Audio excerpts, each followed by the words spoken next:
ভিতরে আর তিনার ওই আখলাক দেখে, আদর্শ দেখে মানুষ ইসলাম গ্রহণ করেছে। দলে দলে মানুষ এসে খাজা গরিব নওয়াজের কাছে কালমা পড়ে মুসলমান হয়ে গেছে। সুবহানাল্লাহ ওয়া বিহামদিহি। একদিন আমার খাজা গরিব নওয়াজ রাস্তার ধার দিয়ে চলে যাচ্ছে, রাস্তার ধার দিয়ে যাচ্ছেন, তো ওই রাস্তার ধারে একটা মন্দির আছে, মন্দিরের ভেতর থেকে একটা বাচ্চা ছেলের কান্নার আওয়াজ আসছে। আমার খাজা গরিব নওয়াজ বললেন, কি ব্যাপার এখানে এই সময় কে কান্না করছে? ছোট বাচ্চারই তো আওয়াজ আসছে। খাজা গরিব নওয়াজ আমার ভেতরে ঢুকলেন, তো দেখছেন একটা বাচ্চা মহিলা, তার কপাল ফেটে রক্ত বয়ে বয়ে চলে যাচ্ছে। আল্লাহ রক্ত বয়ে চলে যাচ্ছে। তারপরে ওই বাচ্চাটা কিন্তু ওই পাথরে মাথা ঠুকছে আর কান্না করতে আছে। তার হাতে এক পেয়ালা দুধ আছে, দুধটা সে হাতে ধরে আছে আর কান্না করতে আছে যে বাবা আপনি তো অন্তত আজকে দুধটা পান করে নেন, আর পরের দিনে আমি আর ভুল করব না। খাজা গরিব নওয়াজ সেখানে গিয়ে যখন বাচ্চাটা পাথরে মাথাটা আবার ঠুকতে যাবে, নিজের হাতটাকে পাথরে দিয়ে দিলেন, ওই বাচ্চা মেয়েটার পেশাবের নিচে দিয়ে দিলেন।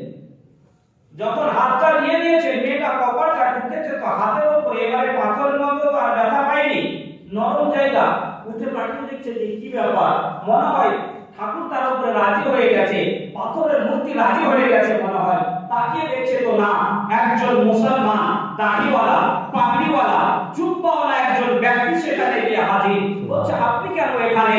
আমার খাজা গরিব নওয়াজ বাচ্চাটাকে জিজ্ঞাসা করছে, বেটি বল কি হয়েছে, এইভাবে তোর অবস্থা কেন, তুই এরকম করে ফেলেছিস, কেন তোর কপালে রক্ত, বল কি হয়েছে? তখন আপনার ওই বাচ্চাটা বলতে আছে, বাচ্চা মেয়েরা, যে বাবা আমি একজন হিন্দু ঘরানার মেয়ে, আমার বাপ হলো এই মন্দিরের পুরোহিত, আমার বাপ হলো এই মন্দিরের পণ্ডিত, আমার বাপ প্রত্যেক দিন এই টাইমে দুধ নিয়ে এসে ঠাকুরকে পান করিয়ে যায়। আমি আমার বাপের মাত্র একমাত্র লাডলি, একমাত্র প্যারা বেটি। আজ আমার বাপ যখন দুধ নিয়ে আসছিল, আমি আমার কাছে বলি আব্বা আপনি তো ভগবানকে রোজ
আছে